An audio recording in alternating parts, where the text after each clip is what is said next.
خداوند یسوع مسیح کے نام سے آپ سب کو بہت بہت سلام۔ آپ سب کی تشریف آوری کا بہت بہت شکریہ۔ آئے ہم دعا کے ساتھ شروع کریں۔ خداوند آسمانی باپ، تیرے فضل اور پیار کے لیے تیرا شکر ہو کہ تو نے ہر طرح کے حالات میں ہمیں سنبھالے رکھا۔ اس رفاقت کے لیے بھی تیرا شکر ہو، اور آج کے کلام اور اس کلاس کے لیے تیرا شکر ہو۔ ہم تیری عزت اور جلال، تیری شکر گزاری تیرے نام کرتے ہیں۔ تیرا روح ہمارے ساتھ ہو تاکہ ہماری آنکھیں، روحانی آنکھیں، کان، ذہن اور دل کھل جائیں تاکہ ہم تیرے کلام کو قبول کر سکیں۔ اے خداوند، ہم پر اپنے آپ کو ظاہر کر۔ ہم دعا کرتے ہیں یہاں پر آنے والا ہر شخص تیرے نام سے اور تیرے کلام کے وسیلہ سے برکت پائے اور تیرے کلام پر ایمان رکھے۔ جسے کلام اور مخلصی کی تاریخ سے لگاؤ ہے، انہیں برکت دے۔ خداوند نے اپنی حضوری سے برکت دے۔ یہوہ شامہ کی برکت ان پر آ ٹھہرے۔ ہر وہ شخص جس نے اپنی زندگی تیرے نام کی ہے، انہیں برکت دے۔ خدا، ہم تیری منت کرتے کہ انہیں روحانی جسمانی طور پر برکت دے۔ اپنے آسمان کو ان کے لیے کھول دے۔ ہم تیرے فضل کی طرف رجوع لائیں جو مسیح یسوع میں ہم پر ہوا ہے۔ ہم تیرے کلام کی منادی کریں۔ ہم تیرے یسوع نام کو زندگیوں میں سربلند ہوتے ہوئے دیکھیں۔ ہم ایمان رکھتے ہیں کہ یسوع نام ہمیں موت سے بچاتا ہے تاکہ ہم تبدیل ہونے کی برکات حاصل کرتے چلے جائیں۔ ہم اس کلاس کے شروع سے آخر تک تیری برکت اور تیری رہنمائی کو مانگ لیتے ہیں۔ شامل حال ہو، اپنی حضوری کو ہم پر ظاہر کر، اور خدا اپنے بھید اور مکاشفات کو ہم پر ظاہر کر۔ میرے ساتھ ہو، میری مدد کر، یسوع کے نام میں آمین۔ آج ہم بابل اور مخلصی کی تاریخ کے انوار پر اپنا مطالعہ جاری رکھیں گے۔ آج ہم خاص طور پر بابل اور یروشلم کے زوال پر غور کریں گے۔ پس بابل اور مخلصی کی تاریخ کا یہ تیسرا سیشن ہے، اور آج کا عنوان ہے بابل اور یروشلم کا زوال۔ ہم دیکھ رہے ہیں مخلصی کی تاریخ اور بابل کس طرح خدا کے منصوبے سے جڑے ہوئے ہیں۔ پہلے ہم نے بابل اور نسب نامہ پر غور کیا تھا، اور ہم نے دیکھا تھا کہ کس طرح نسب نامہ میں خدا اپنی برگزیدہ نسل کو ان لوگوں سے الگ کرتا ہے جو خدا کے حضور سے بھاگ گئے، اور صرف یہی نہیں بلکہ خدا کو بھی چیلنج کیا۔ پھر ہم نے یہ بھی دیکھا کہ کس طرح خدا نے ابراہیم کو کسدیوں کے اونٹ سے بلایا، اور ابراہیم بنی اسرائیل کے بنیاد ٹھہرا، اور اس قوم کے وسیلہ سے خدا نے اپنی برگزیدہ نسل کو باقی دنیا سے الگ کر لیا۔ روحانی طور پر ہم کہہ سکتے ہیں ہم بابل کے بارے میں بات کرتے ہیں۔ ہم گناہ کی دنیا کا ذکر کر رہے ہیں، اور ابراہیم کا امتیازی وصف یہ ہے کہ اسے گناہ بھری دنیا سے منفرد اور الگ تھلگ یعنی ایمان سے معمور زندگی بسر کرنے کے لیے بلایا گیا، تاکہ اس کی نسلوں کے وسیلہ سے ایک بڑی قوم وجود میں آئے۔ یہ کہانوں کی نسل ہے جو خدا کی بادشاہی کے لیے خدمت سر انجام دے گی۔ آج ہم یروشلم کے زوال پر نظر کریں گے، اور یہ بھی دیکھیں گے کہ بابل کس طرح سے اس سے منسلک ہے۔ دوسری تواریخ اس کا 7 باب 19 سے 22 آیت تک ہم پڑھیں گے۔ آپ میرے ساتھ اس حوالہ کو نکال سکتے ہیں۔ دوسری تواریخ 7 باب نکالیں گے اور ہم اس کو پڑھیں گے بھی۔ دوسرا تواریخ 7 باب اور اس کی 19 سے 22 آیت میں خدا کا کلام بیان کرتا ہے۔ خدا کے کلام میں یوں مرقوم ہے، 7 باب اور 19 آیت سے پڑھوں گا۔ پر اگر تم برگشتہ ہو جاؤ اور میرے عین و اقام کو جن کو میں نے تمہارے آگے رکھا ہے ترک کر دو، اور جا کر غیر معبودوں کی عبادت کرو اور ان کو سجدہ کرو، تو میں ان کو اپنے اس ملک سے جو میں نے ان کو دیا ہے جڑ سے اکھاڑ ڈالوں گا، اور اس گھر کو جسے میں نے اپنے نام کے لیے مقدس کیا ہے اپنے سامنے سے دور کر دوں گا، اور اس کو سب قوموں میں ضرب المثل اور انگشت ترما بناؤں گا۔ 21 آیت، اور یہ گھر جو عالی شان ہے، سو ہر ایک جو اس کے پاس سے گزرے گا حیران ہو کر کہے گا کہ خداوند نے اس ملک اور اس گھر کے ساتھ ایسا کیوں کیا۔ تب وہ جواب دیں گے کہ اس لیے کہ انہوں نے خداوند اپنے باپ دادا کے خدا کو جو ان کو ملک مصر سے نکال لایا تھا ترک کیا، اور غیر معبودوں کو اختیار کر کے ان کو سجدہ کیا اور ان کی عبادت کی، اس لیے خداوند نے ان پر یہ ساری مصیبت نازل کی۔ یہ ابتدائی حوالہ ہے جس پر ہم آگے چل کر مزید بات کریں گے۔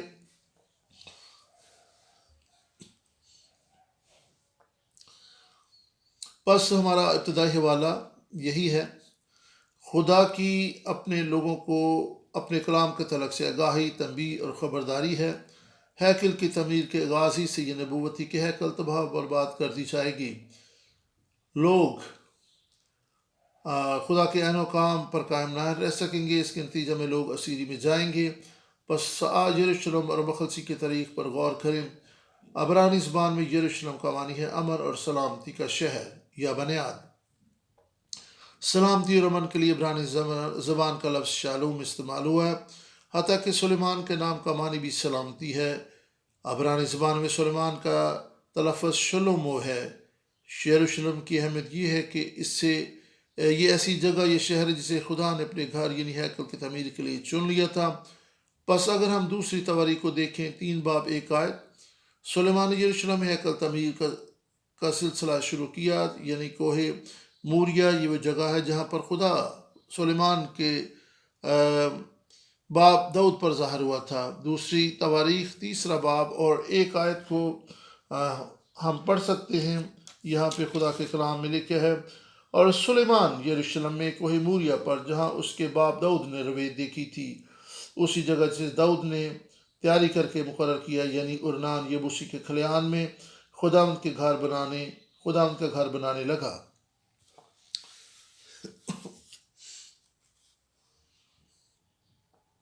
سلامتی اور امن کے لیے عبرانی زبان کا لفظ شالوم استعمال ہو، جس طرح کہ سلیمان کے نام کا معنی بھی سلامتی ہے، اور یروشلم کی اہمیت یہ کہ ایسی جگہ ہے جہاں یہ شہر ہے، یہی وہ جگہ ہے جسے داؤد نے ہیکل کے لیے تیار کیا تھا۔ موریا وہ جگہ ہے جہاں پر خدا سلیمان کے باپ داؤد پر ظاہر ہوا تھا۔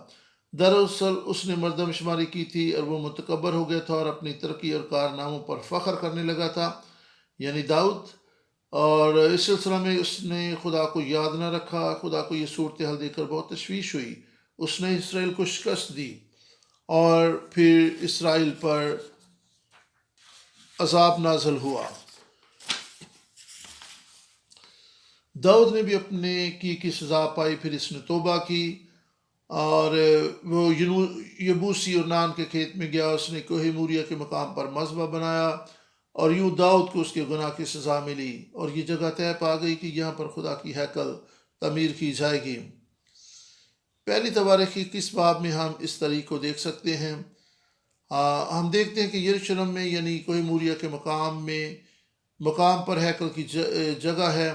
ہم اس سے تھوڑا آگے بھی دیکھیں کہ ہم غور کریں گے کہ کیوں کر خدا نے اس جگہ کو اپنی ہیکل کی تعمیر کے لیے چن لیا۔ پس ہمیں واپس ابراہیم کی بلاہٹ اور زندگی پر غور کرنا ہوگا۔ ہم پیدائش 12 باب میں دیکھتے ہیں 1 آیت سے، خدا نے ابراہیم سے کہا، تو اپنے وطن اور ناطے داروں کے بیچ سے اور اپنے باپ کے گھر سے نکل کر اس ملک میں جا جو میں تجھے دکھاؤں گا۔ اور ہم دیکھتے ہیں کہ خدا نے ابراہیم کو ملک کنعان میں جا کر آباد ہونے کے لیے بلایا، اس نے اسے ایک ملک دینے کا فیصلہ کیا، اور پیدائش 22 باب میں ہم دیکھتے ہیں کہ جب اس نے اسحاق کو قربان گاہ پر پیش کر دیا، پیدائش 22 باب 2 آیت، تب اس نے کہا، تو اپنے بیٹے اسحاق کو جو تیرا اکلوتا ہے جسے تو پیار کرتا ہے ساتھ لے کر موریا کے ملک میں جا، اور وہاں اسے پہاڑوں میں سے ایک پہاڑ پر جو میں تجھے بتاؤں گا سوختنی قربانی کے طور پر چڑھا۔ ابراہیم کے دور ہی سے ہمیں موریا کا علاقہ خدا کی پرستش اور عبادت کا علاقہ دکھائی دیتا ہے۔ یہ قربانی گزرانے کا مقام ہے، اس بنیاد پر کہ کیوں کر ہیکل خدا کے لوگوں کے لیے جگہ تھی کہ وہ وہاں پر آ کے خدا کی پرستش اور عبادت کریں۔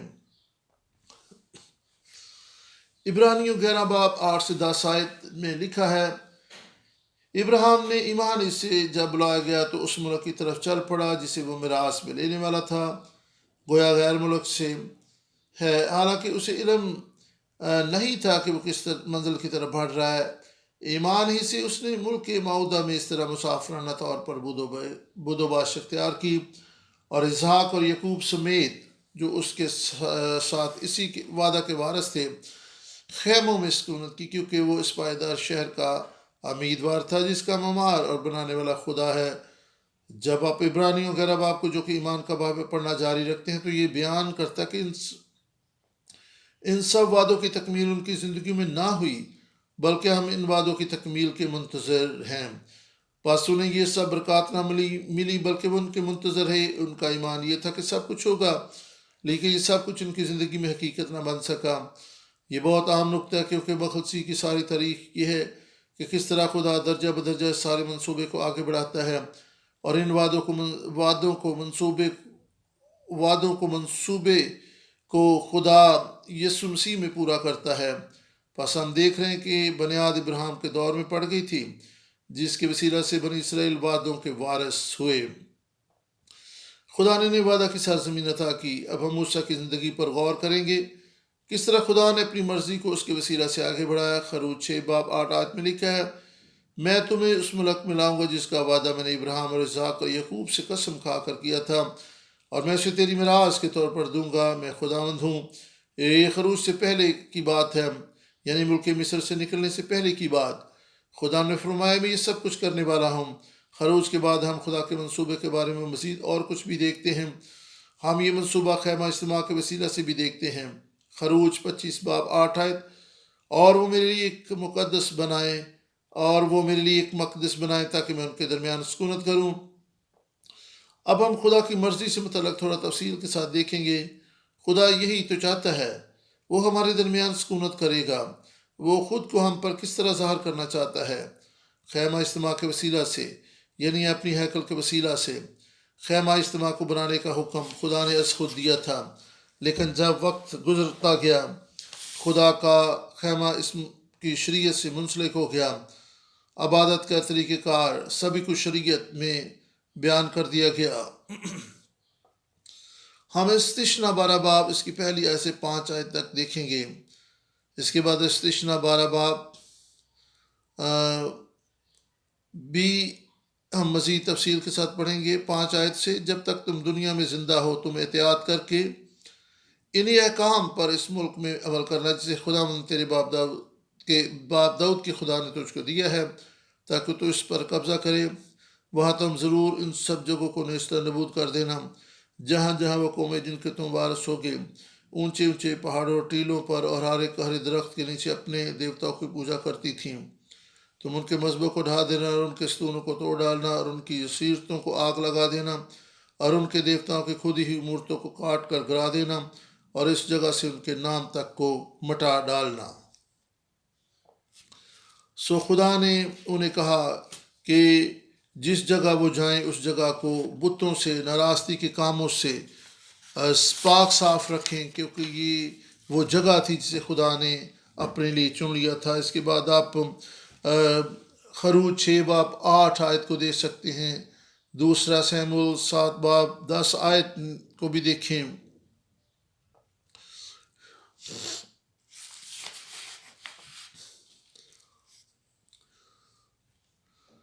اور یہاں پر ہم خدا کی مرضی کے بارے میں دلچسپ بات دیکھنے کو ملتی ہے۔ وہ کلام تھا جو موسیٰ بنی اسرائیل کے ملک کنعان میں ان کے داخلے سے قبل ان سے کیا تھا۔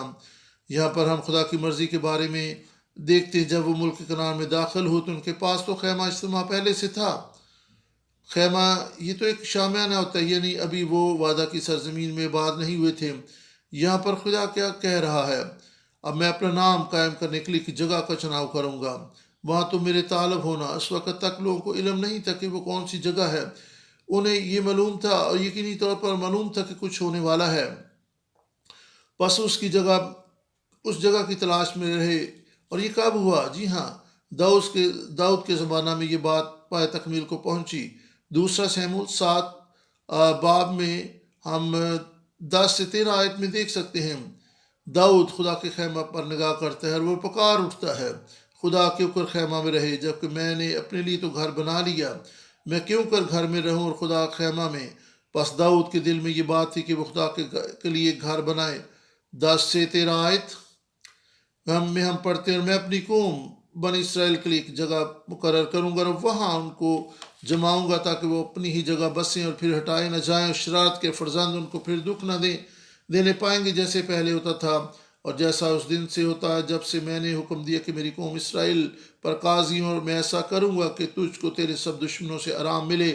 ماسوا اس کے بعد خدا تجھ کو بتاتا ہے کہ خدا تیرے گھر کو بنائے رکھے گا، اور جب تیرے دن پورے ہو جائیں گے تو اپنے باپ دادا کے ساتھ سو جائے گا، تو میں تیرے بعد تیری نسل کو جو تیرے صلب سے ہوگی کھڑا کر کے اس کی سلطنت قائم کروں گا۔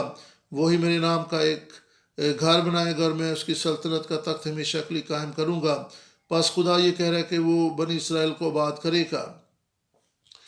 اور پھر 11 آیت، اور جیسا اس دن سے ہوتا ہے جب سے میں نے حکم دیا کہ میری قوم اسرائیل پر قاضی ہوں، اور میں ایسا کروں گا کہ تجھ کو تیرے دشمنوں سے آرام ملے۔ پس یہ داؤد سے وعدہ ہے۔ جسمانی طور پر 12 آیت سلیمان کی بات کر رہی ہے۔ ہم جانتے ہیں کہ یہ آنے والی مسیح کی تصویر ہے، یعنی پہلی آمد اور آمد ثانی دونوں ہی کی عکاسی یہاں پر نظر آ رہی ہے۔ جب تیرے دن پورے ہو جائیں گے اور تو اپنے باپ دادا کے ساتھ سو جائے گا، تو میں تیرے بعد تیری نسل کو جو تیرے صلب سے ہوگی کھڑا کر کے اس کی سلطنت کو قائم کروں گا، وہی میرے نام کا ایک گھر بنائے گا۔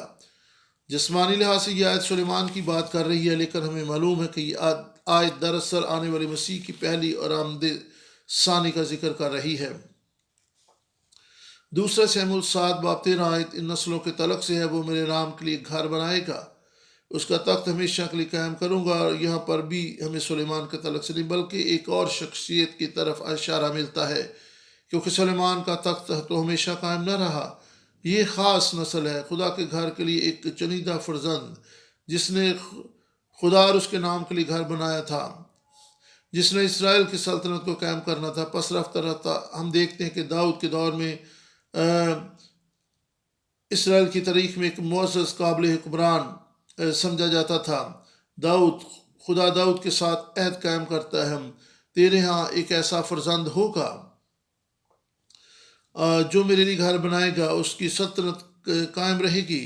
دوسری تواریخ 22 باب 11 آیت، یہاں پر داؤد سلیمان سے مخاطب ہے، اب آئے میرے بیٹے، خداوند تیرے ساتھ رہے اور تو اقبال مند اور خداوند اپنے خدا کا گھر بنا جیسا اس نے تیرے حق میں فرمایا ہے۔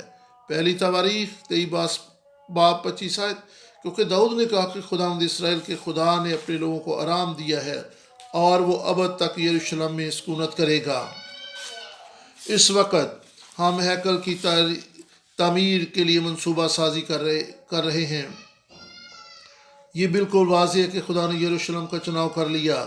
آپ استثنا 12 باب 5 آیت پر دوبارہ غور کریں۔ خدا اپنا نام قائم کرنے کے لیے جگہ کا چناؤ کرے گا۔ پس استثنا 1 باب 5 آیت، ہم داؤد کے اقرار سے یہ باتیں پوری ہوتی دیکھتے ہیں۔ پہلی تواریخ 23 باب 25 آیت، خدا یروشلم میں سکونت پذیر ہے، یہ وہ مقام ہے جہاں پر اس کا چناؤ کیا گیا تھا۔ پہلی تواریخ 28 باب 4 آیت، کیونکہ وہ شخص اس جگہ پر حکمرانی کرنے کے لیے خدا کی حاکمیت کو لے گا۔ لوگوں اور اس سرزمین پر حکمرانی، یہ دونوں وہاں کام کرتی ہیں۔ ہم اس بات کو پورا ہوتے ہوئے دیکھتے ہیں کس طرح خدا کسی جگہ کا چناؤ کرتا ہے۔ خدا ایک حکمران کا چناؤ کرتا ہے تاکہ اس کے گھر کی تعمیر ہو سکے۔ دوسری تواریخ 6 باب 2 آیت، لیکن میں نے ایک گھر تیرے رہنے کے لیے بلکہ تیری دائمی سکونت کے واسطے ایک جگہ بنائی۔ ہیکل کی تعمیر کے بعد یہ سلیمان کا اقرار و اعتراف ہے۔ پہلی سلاطین 8 باب 13 آیت میں یہی بات کرتا ہے۔ پس ہم دیکھتے ہیں کہ کس طرح یروشلم کا چناؤ کیا گیا۔ یہ وہ جگہ تھی جہاں پر خیمہ اجتماع قائم کیا جانا تھا، یہی وہ جگہ تھی جہاں پر ہیکل کی تعمیر ہونا تھی۔ ہم دیکھتے ہیں کہ کیسے داؤد کی شاہی سلطنت قائم ہوئی، لیکن جسمانی لحاظ سے وہ سلطنت ہمیشہ قائم نہ رہ سکی۔ کیوں؟ یروشلم کے اوپر کیوں زوال آیا؟ آئیں ایک بار پھر اسرائیل کی تاریخ پر نظر ڈالیں۔ یہاں پر ابراہیم کی بات ہو رہی۔ خدا نے ابراہیم کو چنا کہ اس کی راہ پر چلے، اور اس نے راستی اور عدل کو اپناتے ہوئے ایسا ہی کیا۔ پس خدا نے اپنے کلام کے مطابق ابراہیم کو برکت دی۔ پس ابراہیم نے اپنے فرزندوں کو حکم دیا کہ وہ اپنی نسلوں کو حکم دیں کیسا حکم کہ وہ خداوند کی راہ پر چلیں، عدل و انصاف اور راستی سے کام کریں۔ موسیٰ کے دور میں ہم احبار 26 باب کو دیکھتے ہیں، 2 سے 6 تک امن سلامتی یہ کلام سے ملتی ہے۔ یہ سب کچھ ہو جاتا ہے لیکن آپ پھر بھی فکر مندی کا شکار ہو جاتے ہیں۔ خدا کے امن کو حاصل کرنے کے لیے ہم کیا کریں؟ لازم ہے کہ ہم خدا کے عین و احکام پر چلیں، اس کے سبت کا دھیان اور اس کی ہیکل کا خیال رکھیں۔ بس یہ سب کچھ شریعت میں واضح طور پر بیان کر دیا گیا۔ داؤد کے زمانے میں پہلی تواریخ 22 باب 12 اور 13 آیت۔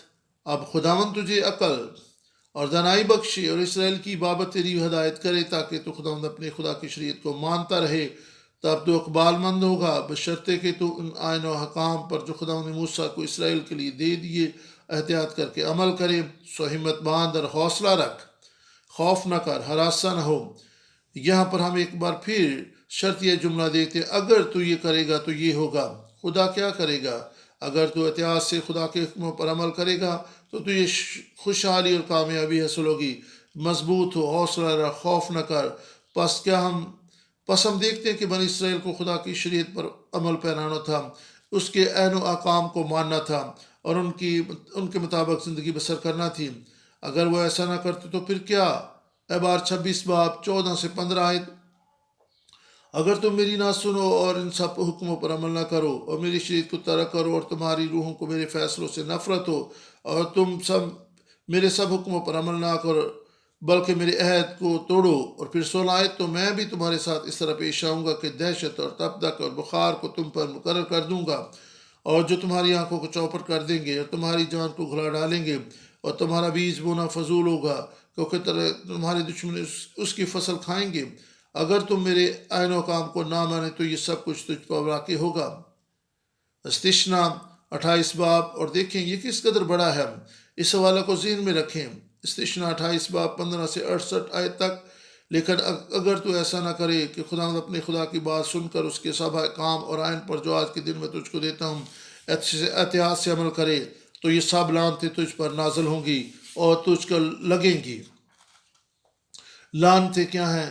اور دشمنوں کے آگے شکست، تلوار، تباہی، بربادی اور پھوڑے اور تتر بتر ہو جانا اور طرح طرح کی آفات اور بھوک و افلاس، یہ ساری آفتیں ان پر آنی تھیں۔ ہم اسرائیل کے طریق سے واقف ہیں۔ بنی اسرائیل نے خدا کے حکموں کی تابعداری نہ کی، وہ اسیری میں گئے، اور اس مطالعہ کا لب لباس یہی ہے۔ لیکن تم ہو یا تمہاری اولاد، اگر تم میری پیروی سے برگشتہ ہو جو اور میرے عین و احکام کو جو میں نے تمہارے آگے رکھے ہیں نہ مانو بلکہ جا کر اور معبودوں کی عبادت کرنے ان کو سجدہ کرنے لگو، تو میں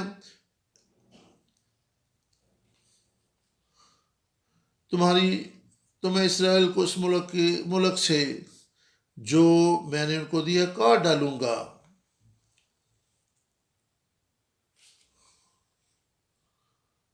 اور اس کے بعد آپ پہلی سلاطین 9 باب 6 سے 9 آیت، اور یہ دوسری تواریخ 7 باب 19 سے 22 آیت میں بھی یہ حوالہ آپ کو مل سکتا ہے۔ اور خدا نے یہاں پر کیا کہا کہ میں اسرائیل کو اس ملک میں سے کاٹ ڈالوں گا۔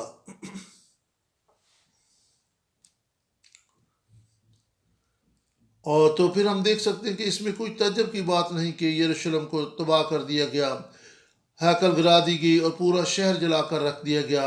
اسرائیل دوسری قوموں میں ضرب المثل اور رنگشتہ نما ہوا اور اس کا گھر کھنڈر بن گیا۔ بس جو کچھ بھی ہوا اچانک سے نہ ہوا بلکہ خدا نے یہ سب کچھ پہلے ہی بتا دیا تھا۔ یعنی اس وقت جب خدا نے انہیں شریعت دی تھی تو انہیں بتا دیا تھا کہ اگر تم میرے حکموں پر عمل نہ کرو گے تو نیست و نبود ہو جاؤ گے، تم تتر بتر کر دی جاؤ گے۔ اور جب ہیکل تعمیر ہوگی خدا نے فرمایا میری حضوری ہیکل میں ہے، لیکن اگر تم میرے حکموں پر عمل نہ کرو گے تو پھر میری حضوری تمہارے درمیان سے جاتی رہے گی۔ اور یہ بہت ہی بھیانک آگاہی تھی، اس بات کو ہمیں اپنے دلوں میں رکھ لینا چاہیے۔ اسرائیلی قوم نے ایسا نہ کیا۔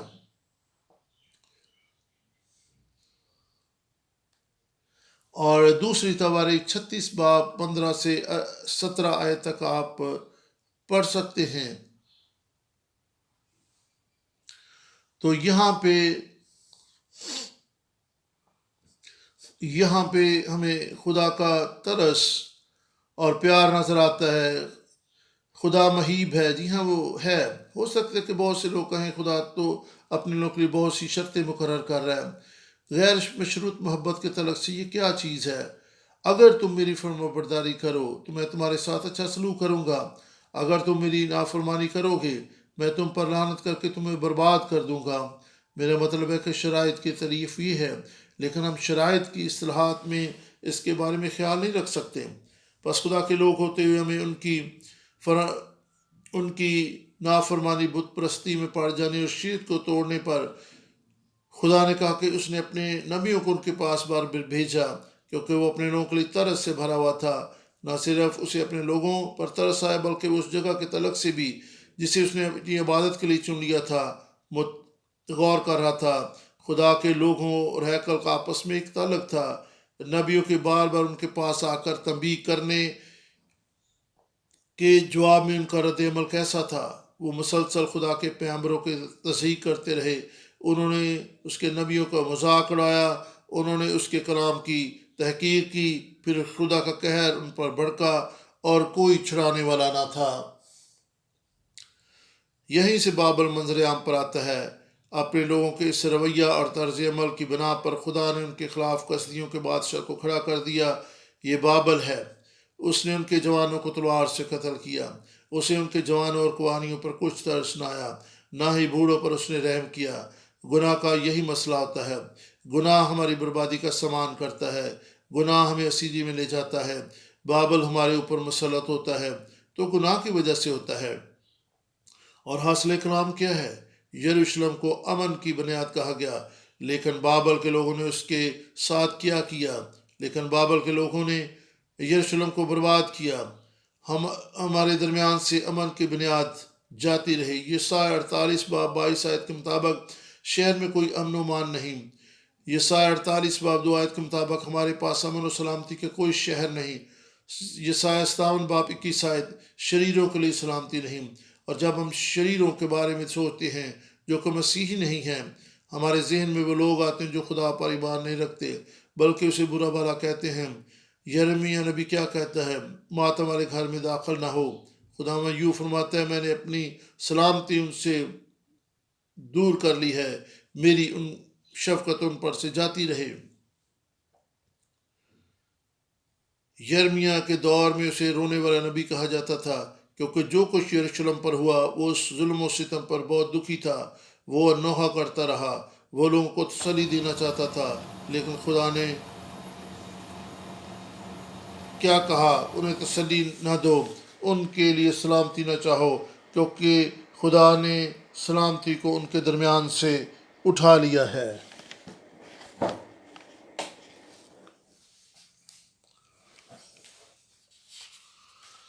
خدا نے سلامتی کو ان کے درمیان سے اٹھا لیا تھا۔ دانیل 9 باب 4 سے 6 آیت کو بھی آپ دیکھ سکتے ہیں۔ دانیل نے اقرار کیا، اے خداوند عظیم و مہیب خدا، تو اپنے فرما بردار اور محبت رکھنے والوں کے لیے اپنے عہد کو قائم رکھتا ہے۔ ہم نے گناہ کیا، ہم برگشتہ ہوئے، ہم نے شرارت کی، ہم نے بغاوت کی، بلکہ ہم نے تیرے عہد و کام کو ترک کیا، اور ہم تیرے خدمت گزار نبیوں کے شنوا نہیں ہوئے، جنہوں نے تیرا نام لے کر ہمارے بادشاہ اور عمرہ سے اور ہمارے باپ دادا اور ملک کے سب لوگوں سے کلام کیا۔ 7 آیت، اے خداوند تیری صداقت تیرے لیے ہے، رسوائی ہمارے لیے، جیسے اب یہودا کے لوگوں اور یروشلم کے باشندوں اور دور و نزدیک کے تمام بنی اسرائیل کے لیے ہے، جن کو تو نے تمام ممالک میں ہانک دیا کیونکہ انہوں نے تیرے خلاف گناہ کیا۔ خدا کا کلام کیا بیان کرتا ہے کہ شریروں کے لیے سلامتی نہیں۔ چونکہ ہم شریر ہیں، ہماری سلامتی کیسے ہو سکتی ہے؟ اسی سبب سے تو یروشلم برباد ہو گیا۔ لیکن کچھ مثبت کام ہم کر سکتے ہیں، اور وہ یہ کہ ہم اپنے کیے پر پچھتائیں۔ دوسری تواریخ 36 باب 6 باب 36 سے 39 آیت، یہ سلیمان کی دعا ہے جو اس نے ہیکل کی تعمیر کے بعد کی۔ دراصل یہ ایک نبوت ہے، اور سلیمان نے کہا اگر وہ تیرا گناہ کریں، کیونکہ کوئی انسان نہیں جو گناہ نہ کرتا ہو، اور تو ان سے ناراض ہو کر ان کے دشمنوں کے حوالہ کر دیں، ایسا کہ وہ دشمن ان کو اسیر کر کے دور یا نزدیک ملک میں لے جائیں، تو بھی اگر وہ اس ملک میں جہاں اسیر ہو کر پہنچائے گئے ہوں ہوش میں آئیں اور رجوع آئیں اور اپنی اسیری کے ملک میں تجھ سے مناجات کریں اور کہیں کہ ہم نے گناہ کیا، ہم ٹیڑھی چال چلے اور ہم نے شرارت کی۔ 38 آیت سے، سو اگر وہ اپنی اسیری کے ملک میں جہاں ان کو اسیر کر کے لے گئے ہوں، اپنے سارے دل اور اپنی ساری جان سے تیری طرف پھریں اور اپنے ملک کی طرف سے جو تو ان کے باپ دادا کو دیا، اس شہر کی طرف جسے تو نے چنا ہے، اور اس گھر کی طرف جو میں نے تیرے نام کے لیے بنایا ہے، رخ کر کے دعا کریں، تو آسمان پر سے جو تیری سکونت گاہ ہے ان کی دعا اور مناجات سن کر ان کی حمایت کرنا، اور اپنی قوم کو جس نے تیرا گناہ کیا ہو معاف کر دینا۔ یہاں پر بنیادی بات یہ ہے، اگر وہ پورے دل سے تیری طرف رجوع لائیں، دل و جان سے تیری طرف رجوع لائیں، یعنی اسیری کے ملک میں بدل و جان تیرے طالب ہوں۔ ہمیں اپنے سارے دل سے خداوند کی طرف رجوع لانا ہے، پورے دل سے خدا کے طالب ہونا ہے۔ استثنا 4 باب 27-29 آیت ہم نے پہلے شریعت میں دیکھا تھا۔ خدا نے کہا تھا اگر تم میری شریعت کی نافرمانی کرو تو تم پر یہی لعنتیں آئیں گی۔ خدا یہ کہہ رہا ہے اگر تم بت پرستی میں پڑ جاؤ، اگر تم میری نافرمانی کرو، بابل پر تم پر مسلط ہو جائے گا۔ خدا نے کہا تھا کہ تم قوموں میں تتر بتر ہو جاؤ گے اور تعداد میں تھوڑے ہی سے رہ جاؤ گے۔ استثنا 4 باب 29 آیت، لیکن وہاں بھی اگر تم خداوند اپنے خدا کے طالب ہو تو وہ تجھ کو مل جائے گا، بشرطے کہ تو اپنے پورے دل سے اور اپنی ساری جان سے اسے ڈھونڈے۔ جب تو مصیبت میں پڑے گا اور یہ سب باتیں تجھ پر گزریں گی تو آخری دنوں میں تو خداوند اپنے خدا کی طرف پھرے گا اور اس کی مانے گا۔ یہ باتیں موسیٰ نے بنی اسرائیل کے ملک کنعان میں داخل ہونے سے پہلے کی تھیں، جو اقرار سلیمان نے ہیکل کی تعمیر کے بعد کیا تھا۔ اگر وہ اپنی اسیری کے ملک میں تیری طرف اپنے سارے دل اور ساری جان سے رجوع کریں تو ان کی دعا سن کر انہیں معاف کر دینا۔ سلیمان یہ کہہ رہا تھا کہ اگر تم خدا کے طالب ہو اور اپنے سارے دل اور ساری جان سے اسے ڈھونڈے گے تو وہ تمہیں مل جائے گا۔ آپ کس طرح سے خدا کی طرف رجوع لاتے ہو؟ آپ کلام کے وسیلہ ہی سے اس کی طرف رجوع لا سکتے ہو۔ ہوشیہ 4 باب 2 آیت میں لکھا ہے، کلام لے کر خدا کی طرف رجوع لاؤ اور کہو کہ ہماری تمام بدکاری کو ہم سے دور کر اور فضل سے ہم کو قبول فرما۔ نبی نے خدا کے حضور اقرار کیا، ہم نے بدی کی، ہم کس طرح معافی پاتے ہیں؟ جو کلام خدا نے ہمیں دیا ہے اسے لے کر اس کی طرف رجوع لائیں اور اس بات کا اقرار اور التماس کریں، ہماری بدی کو ہم سے دور کر دیں، ہمیں معاف کر دیں۔ اس بات کا تو پہلے ہی سے علم تھا کہ بابل حملہ آور ہو کر انہیں دور اور اجنبی ملک میں لے جائے گا۔ شریعت کے آغاز ہی میں اس بات کو پیش گوئی کے طور پر بیان کر دیا گیا تھا۔ پس غور کریں، ہیکل تباہ ہونے کے بعد اسیری میں لوگوں کی امید ٹوٹ گئی۔ خدا کیا کرتا تھا؟ خدا اپنے صلح کے عہد کی تصدیق کرتا ہے۔ آئیں سب مل کر ایک حوالہ پڑھیں حزقیل کی کتاب میں سے، اور حزقیل کی کتاب میں سے ہم ایک حوالہ پڑھنے جا رہے ہیں جو خدا کے پلان کو اور اس کے محبت بھرے منصوبے کو ہم پر ظاہر کرے گا۔ آئیں میرے ساتھ نکالیں حزقیل کی کتاب 37 باب اور 24 تا 28 آیت ہم پڑھیں گے۔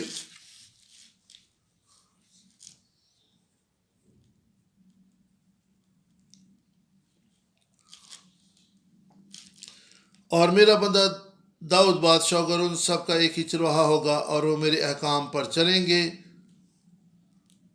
اور میرے آئین کو مان کر ان پر عمل کریں گے، اور اس ملک میں جو میں نے اپنے بندہ یعقوب کو دیا جس میں تمہارے باپ دادا بستے تھے، اور ان کی اولاد اور ان کی اولاد کی اولاد ہمیشہ تک اس میں سکونت کریں گے، اور میرا بندہ داؤد ہمیشہ کے لیے ان کا فرما روا ہوگا، اور میں ان کے ساتھ سلامتی کا عہد باندھوں گا جو ان کے ساتھ ابدی عہد ہوگا، اور میں ان کو بساؤں گا اور فراوانی بخشوں گا، اور ان کے درمیان اپنے مقدس کو ہمیشہ کے لیے قائم کروں گا۔ میرا خیمہ بھی ان کے ساتھ ہوگا، میں ان کا خدا ہوں گا اور وہ میرے لوگ ہوں گے۔ اور جب میرا مقدس ہمیشہ کے لیے ان کے درمیان رہے گا تو قومیں جانیں گی کہ میں خداوند اسرائیل کو مقدس کرتا ہوں۔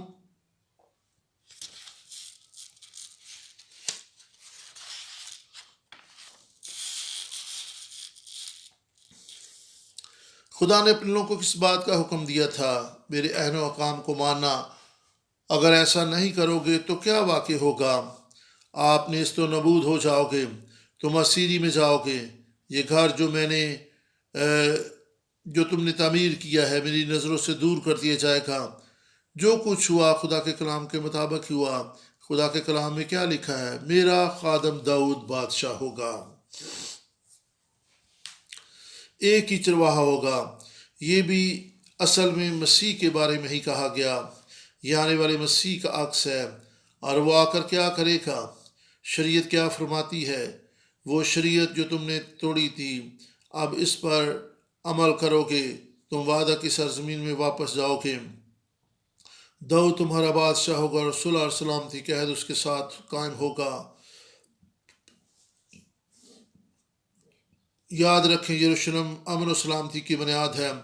اپنی ناراضگی کے سبب سے انہوں نے صلح اور امن کو ختم کر ڈالا، لیکن خدا تو کہہ رہا ہے کہ صلح کا عہد ابدی عہد ہوگا۔ پاس یہ پیغام کس قدر اہم اور بیش قیمت ہے۔ ہیکل برباد ہوئی تو امن اور صلح بھی ختم ہو گئی، لیکن خدا کیا فرماتا کہ میرا مقدس ہمیشہ ان کے درمیان ہوگا، میں ان کے درمیان سکونت کروں گا۔ یہ اپنے وطن سے جلا وطن غلاموں کے لیے کس قدر خوشی اور تسلی کا پیغام تھا۔ یہ پیغام انہیں ملا جنہوں نے اپنی آنکھوں کے سامنے ہیکل کو تباہ ہوتے دیکھا تھا۔ ہم یہ سلامتی کہاں سے حاصل کر سکتے ہیں؟ یہ امن اور سلامتی کا پیغام مسیح یسوع کے وسیلہ سے ہی ملتا ہے۔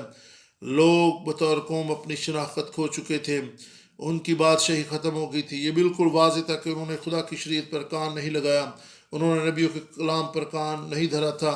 خدا کی شریعت توڑنے کے سبب سے خدا کی سلامتی ان کے درمیان سے اٹھ گئی تھی، اسی لیے تو بادشاہت ختم ہو کر رہ گئی تھی۔ پھر خدا یسوع مسیح اس دنیا میں آ گیا۔ یہ خدا یسوع مسیح کا کلام ہے، اور مرکز پہلا باب 15 آیت یہ بیان کرتی ہے، اور کہا کہ وقت پورا ہو گیا ہے اور خدا کی بادشاہ نزدیک آ گئی ہے، توبہ کرو اور خوشخبری پر ایمان لاؤ۔ ہم اس فہم کے ساتھ ہم روحانی طور پر بادشاہت کو اثر نو قائم کر رہے ہیں۔ خدا یسوع مسیح نے فرمایا، اور یسایا کی کتاب اس کو دی گئی، اور پھر یہ لوکا 4 باب 17 سے 21 آیت میں آپ دیکھیں کہ یسایا کی کتاب اس کو دی گئی، اور کتاب کھول کر اس نے وہ مقام نکالا جہاں پر لکھا تھا خدا ان کا روح مجھ پر ہے۔ اب ذرا بابل میں سیروں کو جانے والوں کے نقطہ نظر سے دیکھیں۔ وہ سوچ رہے ہوں گے ہم روحانی طور پر اسیر ہیں لیکن جسمانی طور پر یرغمال بنا لیے گئے ہیں اور انہیں اسیر میں لے جایا گیا۔ یسوع نے کہا، اس لیے کہ اس نے مجھے مسح کیا ہے، اس لیے کہ اس نے مجھے غریبوں کو خوشخبری دینے کے لیے مسح کیا ہے۔ اس نے مجھے بھیجا کہ قیدیوں کو رہائی اور اندھوں کو بینائی پانے کی خبر سناؤں اور کچلوں کو آزاد کروں۔ خدا یسوع مسیح نے یسایا نبی کی پیشن گوئی پوری کر دی، اور مزید لکھا ہے، پھر وہ کتاب بند کر کے اور خادم کو واپس دے کر بیٹھ گیا، اور جتنے عبادت خانہ میں تھے سب کی آنکھیں اس پر لگی تھیں۔ وہ ان سے کہنے لگا، آج یہ نوشتہ تمہارے سامنے پورا ہوا۔ یسوع خدا کی مرضی کو پورا کرنے کے لیے آیا۔ وہ خیمہ اجتماع ہے، وہ حقیقی مقدس ہے، وہ حقیقی بادشاہ ہے، وہ ہماری مخلصی دینے والا ہے، وہ ہمیں آزاد کرے گا، اور وہ یہ کہہ رہا ہے کہ قیدی رہائی پائیں گے۔ یسوع نے لوکا 4 باب 21 آیت میں کہا، آج یہ نوشتہ تمہارے سامنے پورا ہوا۔ ہر بار خدا کے اس کلام کو ہم سنتے ہیں، یہ خدا کے کلام کی تکمیل ہے جو مسیح یسوع مسیح کے وسیلہ سے پوری ہو رہی ہے۔ آپ کے سنتے ہوئے یہ کلام پورا ہو گیا ہے۔ پس اس ماہ مخلصی کی تاریخ میں بابل ہمارا موضوع ہے۔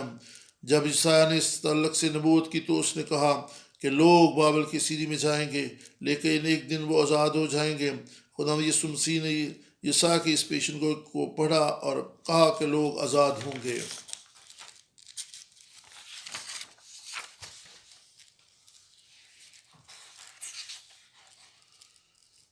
جب یسوع مسیح نے یہ پڑھا، آپ کے سنتے ہوئے آپ کے سامنے یہ نوشتہ پورا ہوا۔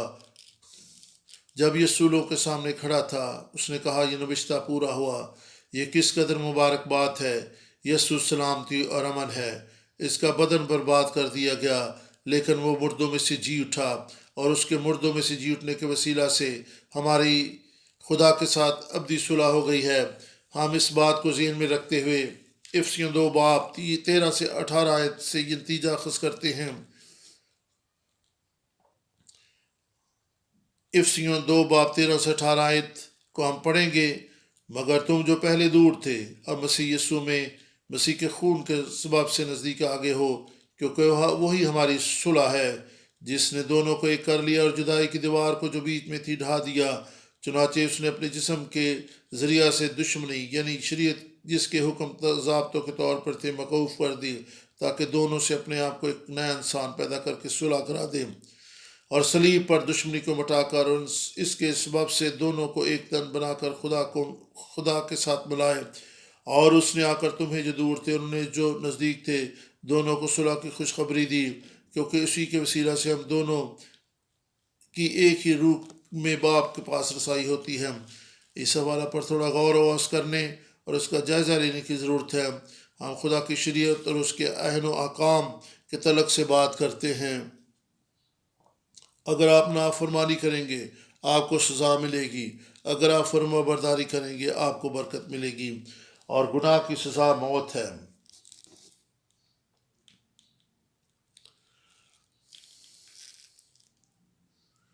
چنانچہ اس نے اپنے جسم کے ذریعے سے دشمنی یعنی شریعت جس کے حکم ضابطوں کے طور پر تھے موقوف کر دی۔ اس آیت پر غور کرتے ہوئے شریعت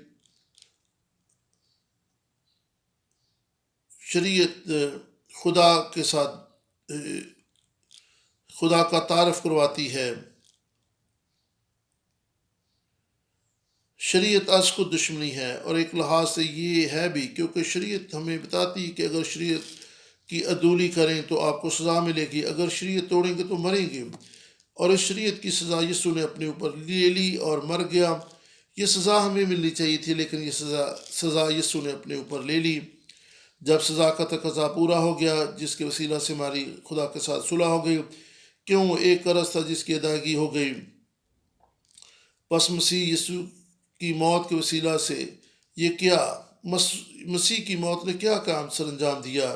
اس سے امن اور شانتی پیدا ہو گئی، صلح اور سلامتی کی خبر مل گئی، بلکہ خوشخبری مل گئی۔ اور خدا کا حکم کیا ہے؟ اگرچہ یروشلم تباہ و برباد ہو گیا تو بھی امن اور سلامتی کا معاہدہ باقی ہے۔ اسرائیل کے گناہ کے سبب سے، کیونکہ انہوں نے شریعت کی عدول حکمی کی تھی، ہیکل نیست و نابود کر دی گئی۔ ہمارے گناہ کے سبب سے یسوع کو موت کے گھاٹ اتارا گیا، لیکن خدا کے فضل سے وہ مردوں میں سے جی اٹھا، اور اس کے مردوں میں سے جی اٹھنے کے سبب سے خدا کے ساتھ ہماری صلح ہو گئی ہے۔ اب ہم بھی مسیح یسوع کے سبب سے مردوں میں سے جی اٹھیں گے۔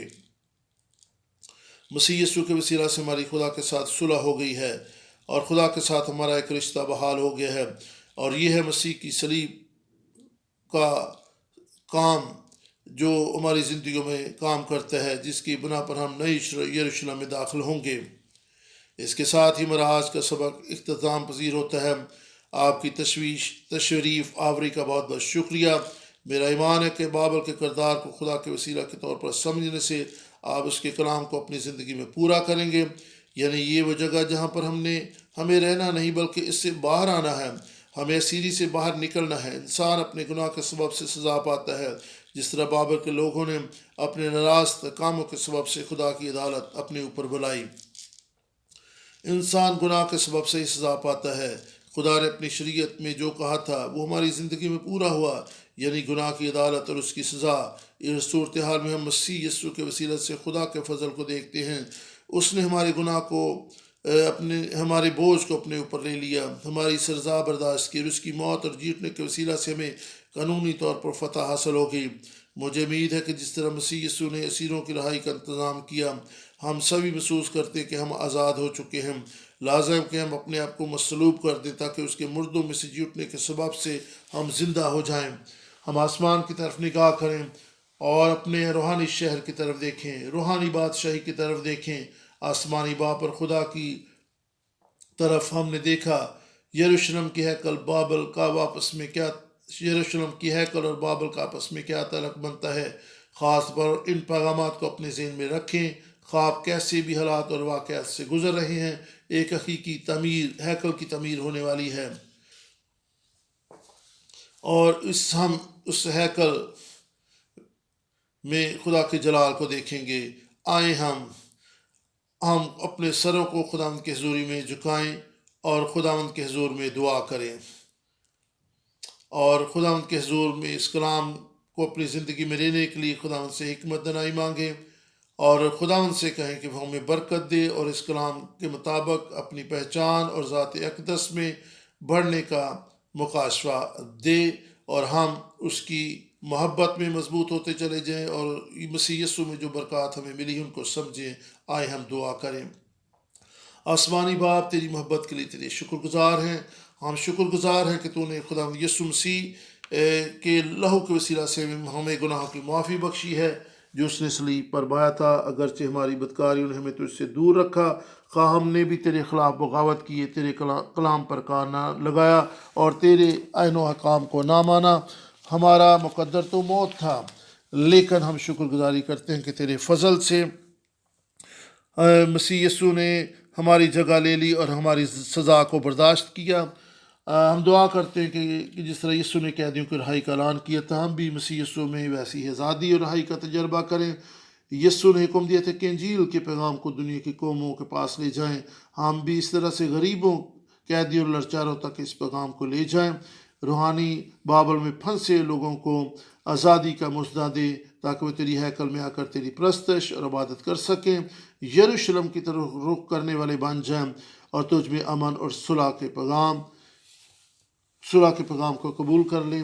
ہم دعا کرتے ہیں کہ تیرا یہ کلام ہماری زندگی میں ظاہر ہو، ہم تیری بادشاہی میں آزاد لوگ بن جائیں، صرف اور صرف تیرے نام کے وسیلہ سے گواہی دینے والے بن جائیں۔ ہم یہ دعا خدا یسوع مسیح کے وسیلہ سے مانگتے ہیں۔ آئے ہمارے باپ، تو جو آسمان پر ہے، تیرا نام پاک منا جائے، تیری بادشاہی آئے، تیری مرضی جس طرح آسمان پہ پوری ہوتی ہے زمین پر بھی ہو۔